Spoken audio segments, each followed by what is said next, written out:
Hello, friends and neighbors. My name is Lawrence, and this is the language of water. In this video, I want to talk about how making art has changed my brain for the better. If that interests you, please click the subscribe button below and continue watching.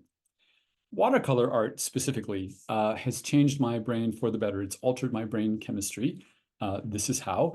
For most of my life, I've woken up to music in my head from early childhood.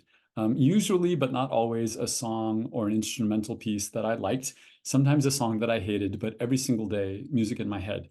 I grew up in a family of musicians. Music has been a huge part of my life since before I was old enough to speak. So always woke up with music in my head. And then several years ago, my mom died. And my mom took 2 years to die. It was slow and gruesome, and she was in excruciating pain.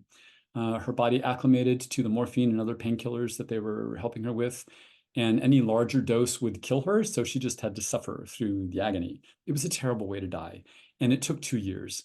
And it's the most stressful thing that has ever happened to me ever in my whole life. Every day for the last few weeks of my mom's life, I would go to her hospice care unit. I'd sit next to her and I'd watch her suffer and I'd wait for her to die. It was awful.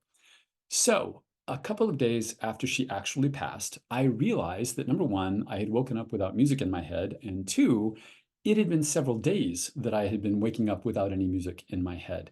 And indeed, this seemed to stop forever. It seemed like a permanent change. The stress of that situation altered my brain chemistry. At least that's what I believed for many years. And then, so all these years go by, and I discover watercolor painting. And I started doing art, watercolor art, almost every single day. And a couple of times in the first year, I woke up with music in my head, but it was like a one-off thing. I would remember, oh, this used to happen like before my mom died. This is what it used to be like. And then just about 1 year and 3 weeks, like a little over a year after I started doing watercolor every day, I woke up and I realized that there was music in my head and that there had been music in my head for several days. And it's back. Now it's back, just like it used to be before the traumatic event of my mom's passing. So I think what changed my brain is long periods of pleasant, happy concentration working on a piece of art. I often paint in silence.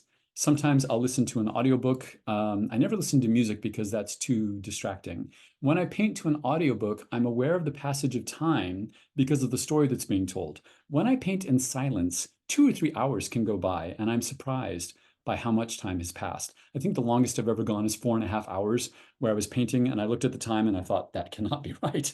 But it was. Something about regularly focusing on a regular basis on one thing for 30 to 60 minutes at a time has changed my life. And I think it's important to say it's pleasant, happy focusing. I focus on spreadsheets and databases for my regular day job all the time. That's not the same thing. It's the comfort and the gratification of play combined with bringing something new into the world. I think holding that state of mind for extended periods is what has done it. But I'm, not a brain expert, so I don't know. It's definitely changed my brain chemistry for the better. So I'm curious, and maybe you can comment below, how do you paint? If I can figure out how to set up a survey in this, I'll do it. But for now, maybe just comment below. What do you paint to? Do you paint in silence? Do you paint to music or to an audiobook or some kind of background white noise? I'm very interested to know how weird I am compared to you. I think that's all for today's video. Thanks for watching. Go do some art and heal your brain, and I'll see you next time.